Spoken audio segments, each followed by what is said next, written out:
Hello friends, कैसे हैं आप सभी। आशा करता हूँ कि आप सभी ठीक होंगे। तो आपका अपने यूट्यूब चैनल संपूर्ण हिंदी ज्ञान धारा पर एक बार फिर से हार्दिक स्वागत है। तो जो आज हमारा टॉपिक है वो हिंदी व्याकरण का एक टॉपिक है समास। तो समास पे हम बात करते हैं। चलिए, समास सबसे पहले हम बात करते हैं।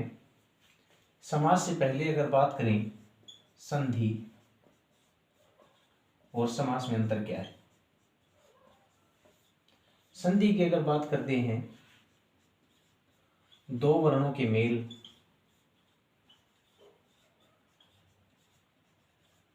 दो वर्णों के मेल से जो शब्द बनता है, ठीक है, उसको हम संधि कहेंगे। और ये दो शब्दों के मेल से, ठीक है। संधि की अगर बात करते हैं तो इसके अंदर दो वर्ण होते हैं, ठीक है। दो वर्णों के मेल से जो नया शब्द बनता है उसको हम क्या कहेंगे, संधि कहेंगे। समास की बात करते हैं, दो शब्दों के मेल से जो नया तीसरा शब्द बनता है, नया शब्द बने,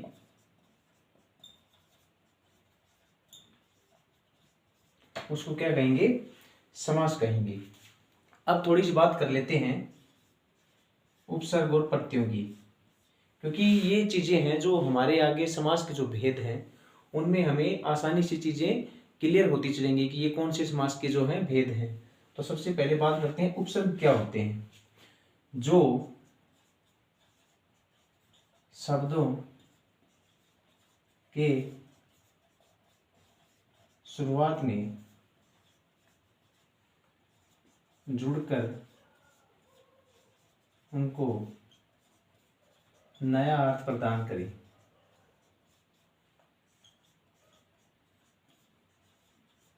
ये भाई क्या कहलाएगा, उपसर्ग। जो शुरुआत में शब्द के जुड़ते हैं, ठीक है। उपसर्ग की अगर बात करें हम तो जो उपसर्ग हैं, जैसे शुरुआत में ये हमारे शब्दों के जुड़ेंगे। अब बात करते हैं प्रत्यय।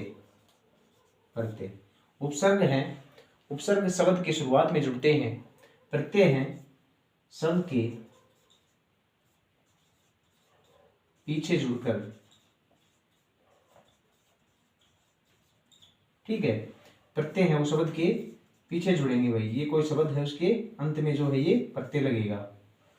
जैसे लड़ाई है, उसमें आई, ठीक है। पढ़ाई है तो वो अंत में जुड़ेंगे, उपसर्ग है। जैसे प्रत्येक है, प्रत्येक में बात करते हैं तो जो उपसर्ग है वो प्रति, ठीक है। तो ये शब्द के शुरुआत में जुड़ते हैं और ये प्रत्यय है शब्द के अंत में जुड़ते हैं। इसके आगे हम बात करते हैं, अब बात करेंगे समास की।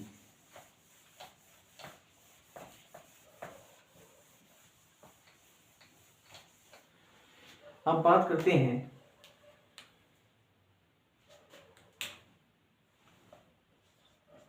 दो या दो से अधिक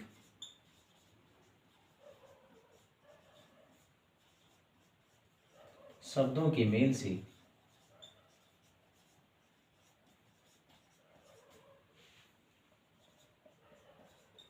जो नया, दो या दो से अधिक शब्दों के मेल से जो नया पद बनता है उसे समस्त पद कहेंगे। क्या कहेंगे उसको, जो है समस्त पद कहेंगे, समस्त पद कहेंगे भाई। और जो यही प्रक्रिया है हमारी, यही प्रक्रिया समास कहलाती है।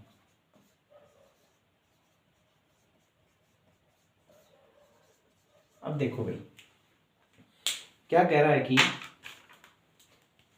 जो है दो या दो से अधिक शब्दों के मेल से जो नया पद बनता है उसे जो है समस्त पद कहेंगे।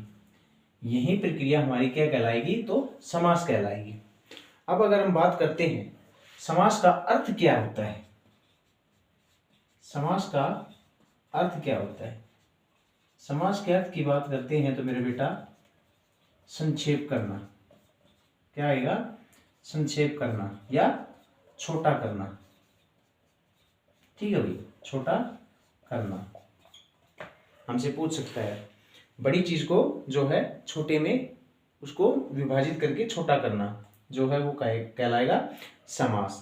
समास के जो अंग होते हैं, भेद की बात करते हैं, समास के अंग या भेद, तो उसमें देखिए सबसे पहले हम बात करते हैं उसके अंदर क्या होगा भाई? समस्त पद होगा। ठीक है, समस्त पद के बाद बात करते हैं समास का विग्रह होगा।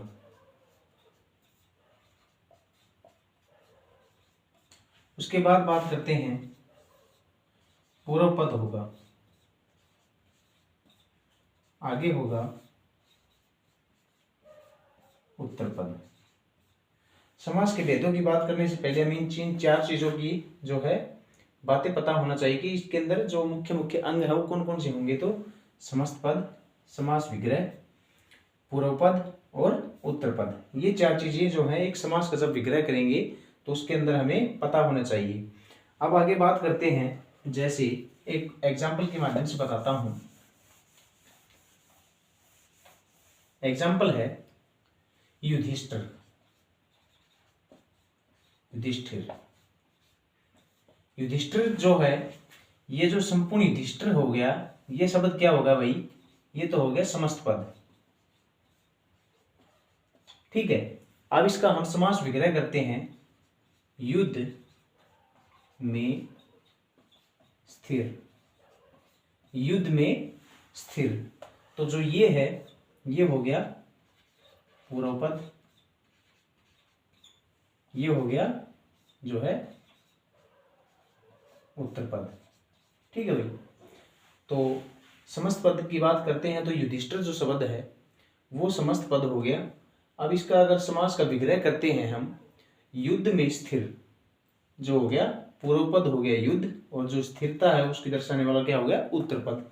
एक और एग्जांपल देखते हैं, राजपुत्र। ठीक है, इसका विग्रह करते हैं, ये तो हो गया भाई समस्त पद। ठीक है, समस्त पद। अब इसका विग्रह करेंगे तो राजा का पुत्र। राजा हो गया पूर्व पद, पुत्र हो गया उत्तर पद। ठीक है भाई, ये थे पूर्व पद और उत्तर पद। जो समास के अंग बताए गए उसमें समस्त पद जो होता है वो तो युधिष्ठिर और राजपुत्र हो गया। अब इसका जब हम विग्रह करते हैं, पूर्व पद और उत्तर पद क्या हो जाएंगे? राजा का पुत्र, तो राजा पूर्व पद, पुत्र उत्तर पद, और जो ये हैं ये कारक की भूमिका निभाएंगे। ठीक है भाई, कारक चिन्ह जो हमारे तत्पुरुष समास के अंदर आएंगे। ठीक है, उसकी हम आगे चर्चा करेंगे। इसके बाद हम देखते हैं जो इन समासों के अंदर जो महत्वपूर्ण चीजें रहने वाली हैं, समास के जो भेद हैं उनको करने से पहले हमें ये चीजें अगर हम समझ लेते हैं तो समास बहुत आसानी से हमें समझ आएगा। उसके बाद देखते हैं अविकारी शब्द का। ये समास के अंदर भाई बहुत महत्वपूर्ण जो है चीजें हैं अविकारी शब्द। अविकारी शब्द की बात करते हैं तो वे शब्द, वो शब्द जिनमें लिंग, वचन तथा काल की दृष्टि से कोई परिवर्तन नहीं होता, नहीं होता, उन्हें क्या कहेंगे भाई? अविकारी शब्द कहेंगे भाई। ठीक है, अविकारी शब्द। अब बात करते हैं अविकारी शब्द, जैसे प्रति है भाई, यथा है, इधर है, उधर है, आ है, ठीक है, ये क्या हो जाएंगे, अविकारी शब्द। इनके बाद देखते हैं प्रति, यथा, इधर, उधर, आ, अविकारी शब्द ये हो जाएंगे। क्योंकि लिंग की दृष्टि से या कोई वचन जो से एक वचन या बहुवचन में इनका परिवर्तन करते हैं तो इनके अंदर कोई परिवर्तन हमें नहीं दिखाई देता, ये जैसे हैं वैसे ही रहेंगे। इनका प्रयोग हमें किस उपसर्ग में करने को मिलेगा, तो अव्यय भाव के अंदर। ठीक है भाई, अव्यय भाव के अंदर इनका प्रयोग होगा।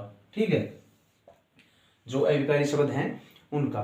उसके बाद बात करते हैं, ये जो हमारे ये लगेंगे पीछे, ये किस में आएंगे, ये भाई अविकारी शब्द तो ये हो जाएंगे, और ये हैं जो हमारे उपसर्ग हो जाएंगे।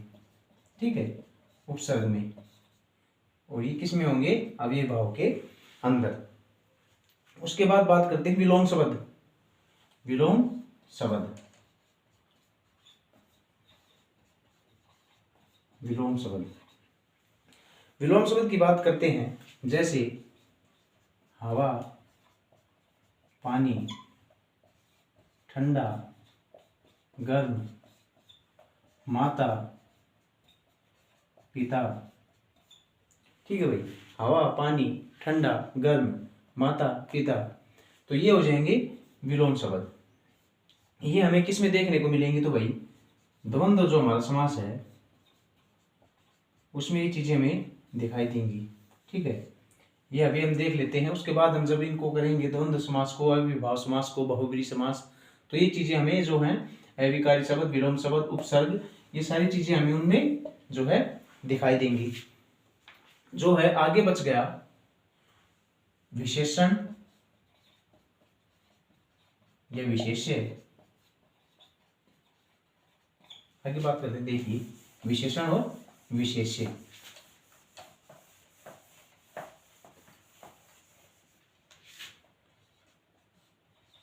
विशेषण और विशेष्य।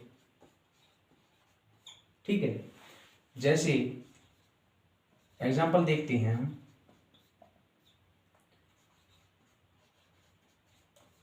काली गाय। ठीक है, अब काली गाय, गाय क्या है, काली है।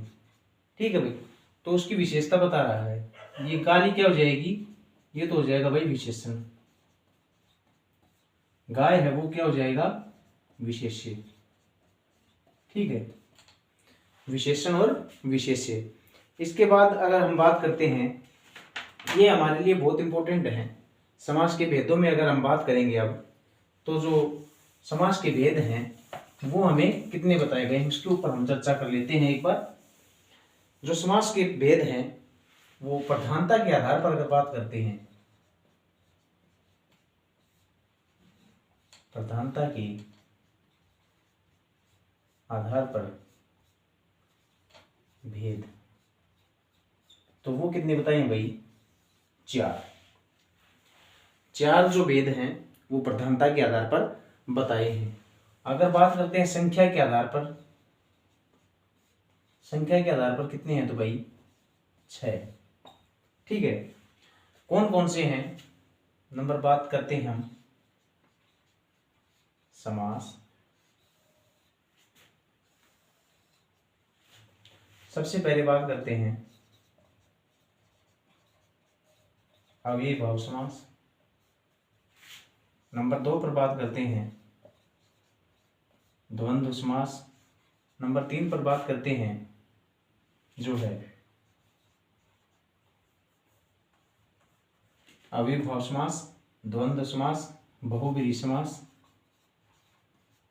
बहुव्रीहि समास, और जो नंबर 4 है उसके बाद बात करते हैं द्वंद्व, अविभाव, बहुव्रीहि और तत्पुरुष, तत्पुरुष समास। ठीक है, ये भाई 4 हो गई प्रधानता के आधार पर। अगर 2 और बच के 6 की बात करते हैं, तो तत्पुरुष के अंदर जो हैं वो 2 हमारी कर्मधारय और भाई द्विगु। ठीक है भाई, कर्मधारय और द्विगु। प्रधानता के आधार पर अगर बात करते हैं तो समास होते हैं 4 प्रकार की, संख्या के आधार पर बात करते हैं तो समास होते हैं 6 प्रकार की। सबसे पहले हम बात करते हैं समास। उसके अंदर अविभाव, द्वंद्व, बहुव्रीहि और तत्पुरुष, ये 4 प्रकार के जो है प्रधानता के आधार पर हैं। तत्पुरुष समास के 2 भेद बताए गए हैं, कर्मधारय और द्विगु। तो ये कुल मिलाकर कितने हो गए? 6। अब अगर हम बात करते हैं सबसे पहले जो हमारा समास है अव्ययीभाव समास। देखो भाई, नंबर 1 अव्ययीभाव समास। अव्ययीभाव समास, सबसे पहले अगर अव्ययीभाव समास की बात करते हैं तो इसके अंदर पहला पद प्रधान होगा, यानी कि पूर्व पद, इसका पूर्व पद जो है प्रधान होगा। पूर्व पद अगर देखिए अवयव, मतलब इसका जो पूर्व पद है, पूर्व पद कोई पूर्व पद है वो कोई उपसर्ग या अवयव होगा, कोई उपसर्ग या अवयव होगा। ठीक है भाई, ये चीजें याद रखेंगे कि अव्यय भाव समास है उसका पहला पद प्रधान होगा, और जो पहला पद प्रधान होगा वो कोई उपसर्ग या अवयव हमारा होगा। बात करते हैं जैसे यथा शक्ति,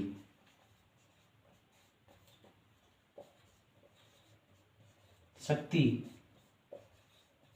के अनुसार।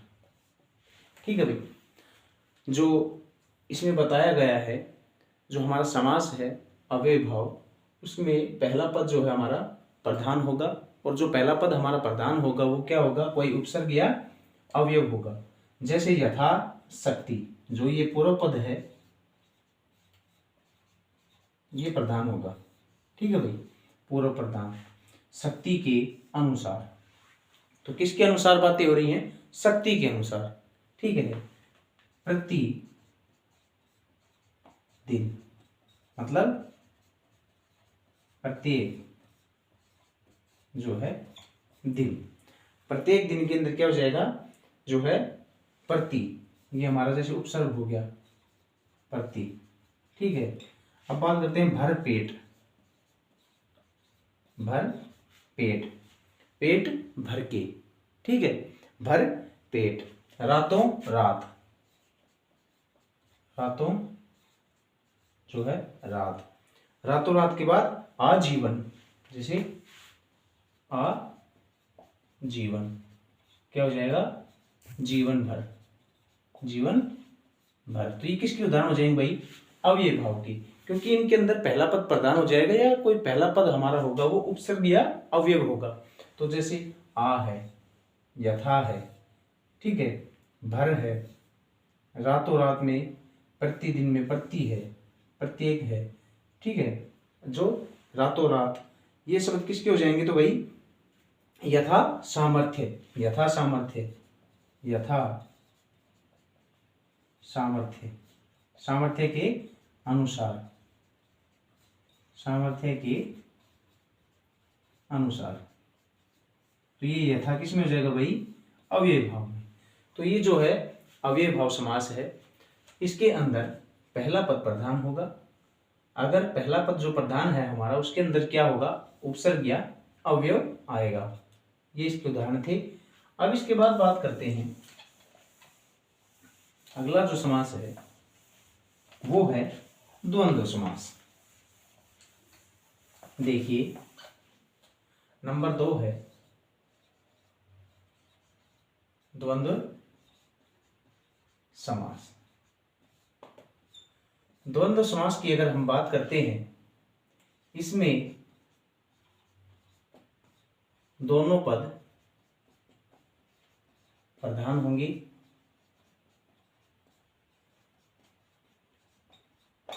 ठीक है भाई।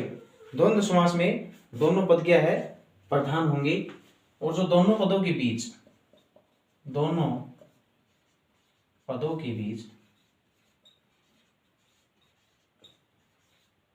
पूरक या विलोम शब्द होंगे। ठीक है भाई। पहले तो इसके अंदर जो है पूर्व पद और उत्तर पद दोनों पद जो है प्रधान होंगे, और जो इन दोनों के बीच में जो पूरक और विलोम शब्द हैं ये हमें दिखाई देंगे। जैसे रात दिन, ठीक है, रात और दिन ये क्या हो गया भाई, विलोम। ठीक है, विलोम शब्द। उसके बाद बात करते हैं रात दिन दाल और रोटी। तो ये जो योजक हमारे बीच में पूरक जो चिन्ह है ये क्या हो जाएंगे, विलोम शब्द। ठीक है भाई। अब एक उदाहरण देखते हैं जिसका जिक्र बार बार हमारे एग्जाम में आता है। ये देखिए, जो हमारे से पूछा जाता है कई बार एग्जाम के अंदर, वो है देवासुर, क्योंकि इसके अंदर कोई योजक वो चिन्ह नहीं है। देवासुर की बात करते हैं तो इसका अगर हम बात करें, देव और असुर, देवता और असुर का मतलब होता है राक्षस। ठीक है भाई। तो देव और राक्षस, देव और राक्षस, तो देवासुर किसका उदाहरण हो जाएगा भाई, द्वंद्व समास का। इसके बाद बात करते हैं शिव पार्वती। ठीक है, शिव पार्वती, शिव के साथ पार्वती का जैसे संबंध है, तो ये जो है हमारे किसके उदाहरण हो जाएंगे भाई, द्वंद्व समास के। द्वंद्व समास में दोनों पद प्रधान हो जाएंगे, और जो दोनों पदों के बीच जो पूरक और विलोम शब्द हमें दिखाई देंगे। ये तो हो गए हमारे द्वंद्व समास के उदाहरण। जैसे रात दिन है, देवासुर हो गया, दाल रोटी है, रात और दिन हो गया। ठीक है, तो ये द्वंद्व समास के उदाहरण हो जाएंगे जो जोड़े के अंदर हमें दिखाई देंगे भाई। माता पिता हो गया, माता पिता, अच्छा अच्छा और बुरा हो गया। तो ये सब चीजें जो हैं द्वंद्व समास में हमें दिखाई देंगी। ठीक है भाई, ये द्वंद्व समास के उदाहरण हो जाएंगे। अब आगे बात करते हैं, जो तीसरे नंबर पर बात करेंगे हम, ये हो गया बहुव्रीहि समास। बहुव्रीहि समास।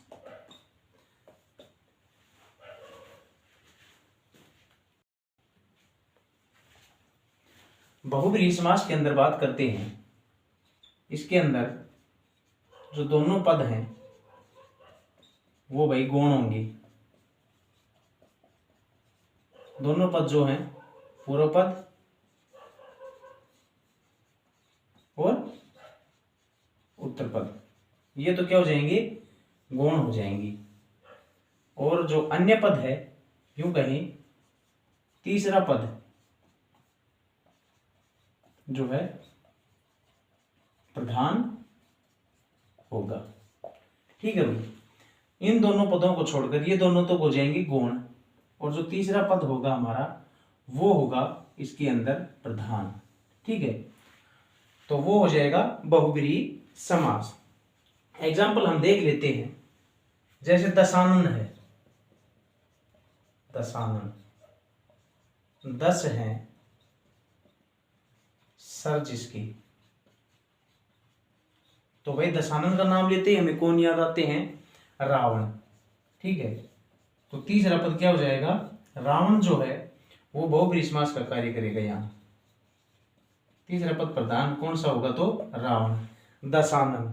उसके बाद अगर बात करते हैं कमल नयन, कमल नयन, कमल के समान आंखें, कमल के समान आंखें हैं जिसकी, तो कौन हो जाएंगे भाई, प्रभु राम। ठीक है, राम की आंखें कैसी थी, तो कमल के समान थी। राम की शक्ति जो हमारी पूजा है, राम की शक्ति पूजा के अंदर भी जो कमल नयन का जिक्र किया गया है, तो कमल नयन के अंदर बहुव्रीहि समास की अगर बात करते हैं तो जो तीसरा पद है वो ये हो जाएगा, तीसरा पद प्रधान भाई। ठीक है, तीसरा प्रधान पद जो है हो जाएगा कमल नयन के अंदर ये। बात करते हैं लंबोदर। लंबोदर लंबा है उदर जिसका, तो कौन हो जाएंगे, गणेश जी। ठीक है भाई, तीसरा पद ये प्रदान हो गया। अब उसके बाद बात करते हैं महादेव। महादेव महान है जो देव, वो कौन हो जाएंगे, शिव। ये तीसरा पद प्रदान हो गया भाई। इसके अंदर दोनों पद प्रधान ना होकर, पूर्व पद और उत्तर पद, ये दोनों प्रधान ना होकर जो तीसरा कोई अन्य पद होता है वो प्रधान होता है। तो जो हमारा बहुव्रीहि समास है, बहुव्रीहि समास के अंदर जो दोनों पद होते हैं, पूर्व पद और उत्तर पद, वो कौन होते हैं,